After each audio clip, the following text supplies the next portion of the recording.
Wartawan geleng-geleng kepala, Gibran ditanya apa, jawabnya apa. Luar biasa cerdas tapi bohong. Mas sempat disampaikan dulu tidak asal susunya tidak tahu dari mana, Mas. Itu sebenarnya susunya yang dibagikan dari mana ya, Mas? Asal susunya. Sebelumnya kan sempat disebutkan tidak tahu asal. Sama sekali tidak dari. Ya.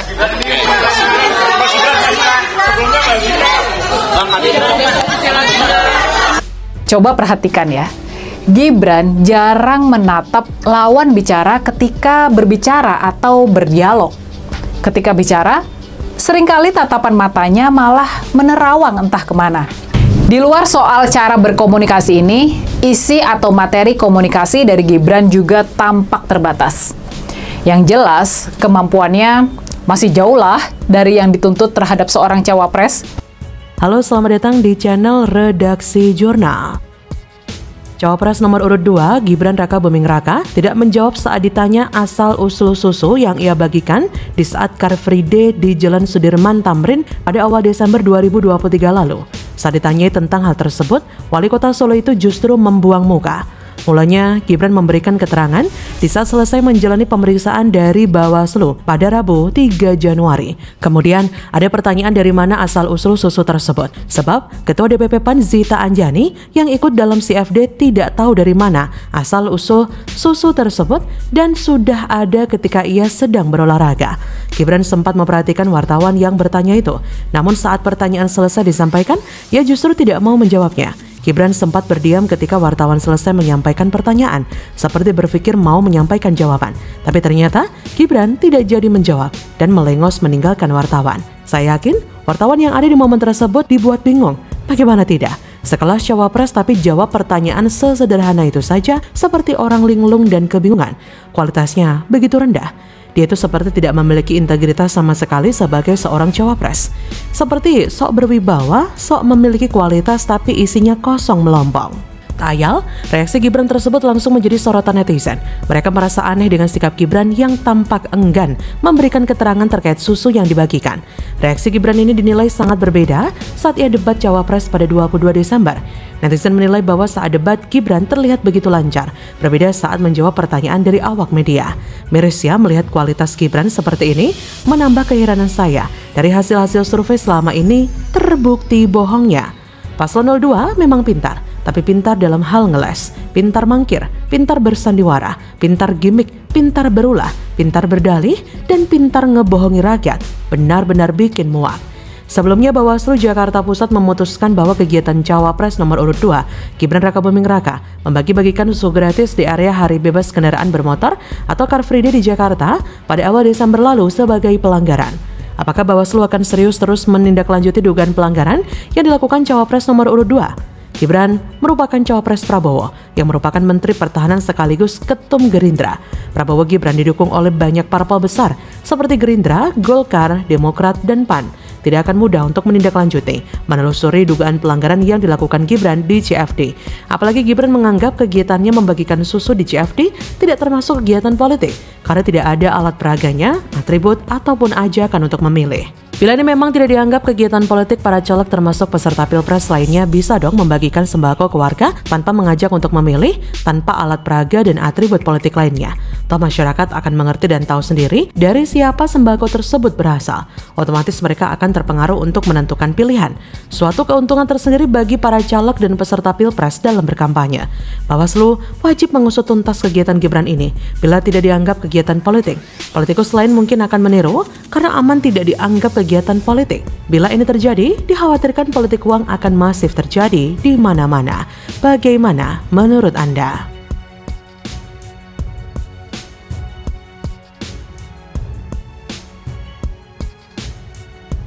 Angka Eyang Prabowo ini ternyata belum berhasil menembus 40% seperti yang selama ini sudah digembar-gemborkan oleh para pendukungnya yang getol melempar propaganda akan menang dalam satu putaran. Mimpi bisa menang satu putaran itu sungguh jauh panggang dari api. Moncer, survei IPE terbaru, elektabilitas Ganjar Mahfud naik pesat.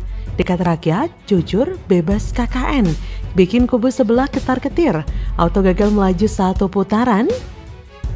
Halo, selamat datang di channel Redaksi Jurnal.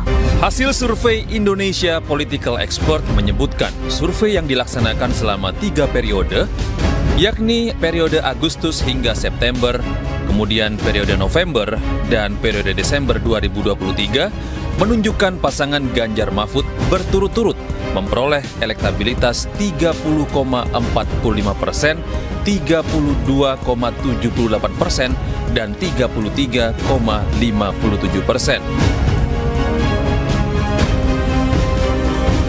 Sementara itu, pasangan Prabowo Gibran di posisi kedua mendapatkan elektabilitas 29,89%, 30,75%, dan 31,25%. Apa yang dilakukan oleh masing-masing tim saat ini dengan eskalasi kenaikan yang sebetulnya cukup konsisten ya, itu kan mengindikasikan bahwa seluruh mesin partai, seluruh mesin tim dalam rangka pemenangan, mereka bekerja di masing-masing daerah elektoral.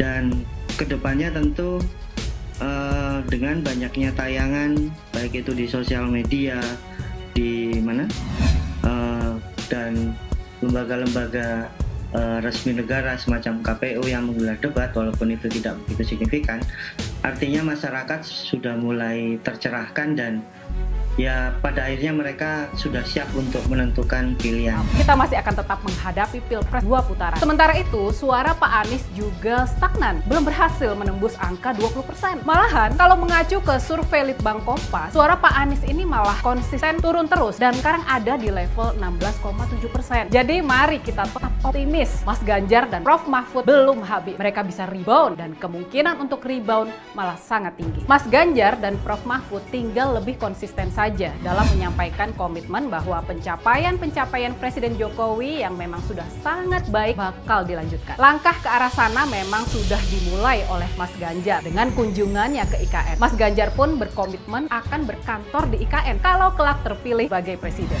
Rilis hasil survei Indonesia Political Expert (IPE) periode Agustus sampai Desember 2023 menunjukkan elektabilitas pasangan Capres-Cawapres nomor urut 3, Ganjar dan Mahfud terus mengalami kenaikan signifikan.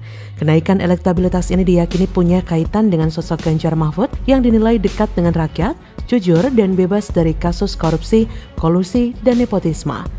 Direktur Riset dan Survei IPE, Agustanto Suprayogi mengatakan, hasil survei periode Agustus-September 2023, Ganjar Mahfud memperoleh persentase 30,45%. Angka ini kemudian naik lagi pada November menjadi 32,78%. Lalu pada penghujung 2023 terus naik hingga mencapai 33,57%.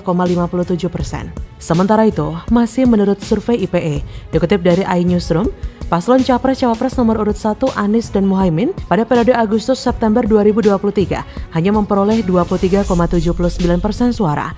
Namun angka ini naik di periode November menjadi 25,60% dan naik lagi menjadi 26,79% pada Desember.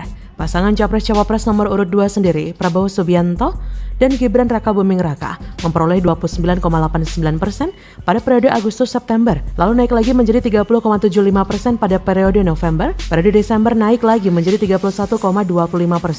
Itu artinya secara konsisten, pada setiap periode elektabilitas Ganjar Mahfud unggul di atas paslon 1 dan paslon 2. Survei PE ini sebagaimana dikutip dari TV One News digelar selama rentang periode Agustus 2023 hingga Januari 2024. Survei ini melingkupi 416 kabupaten dan 98 kota se-Indonesia. Teknik pengambilan menggunakan metode random purposive pada 2.400 responden. Sampling error 2,83% dengan tingkat kepercayaan mencapai 95%. Agustanto mengatakan yang perlu dilakukan oleh TPN Ganjar Mahfud saat ini adalah terus-menerus sosialisasi visi misi Capres-Cawapres nomor urut 3 itu ke masyarakat secara luas. Karena menurutnya, citra positif yang dibangun terhadap Ganjar Mahfud sudah meninggalkan bekas pada masyarakat. Sentimen positif kepada Ganjar Mahfud sangatlah tinggi sehingga membuat mereka yang melakukan politik uang sampai katanya keluarkan uang 400 triliun untuk kampanye harus ketar-ketir karena memang rakyat tidak pernah berpihak kepada mereka. Rakyat sudah cerdas dan kita harus melihat bagaimana negara ini seharusnya membela orang-orang yang cerdas dan yang tulus seperti Ganjar dan Mahfud yang memiliki keahlian di dalam hukum sehingga mereka tidak bisa menjadi orang yang mengkhianati rakyat sendiri seperti yang dilakukan oleh pasangan lainnya.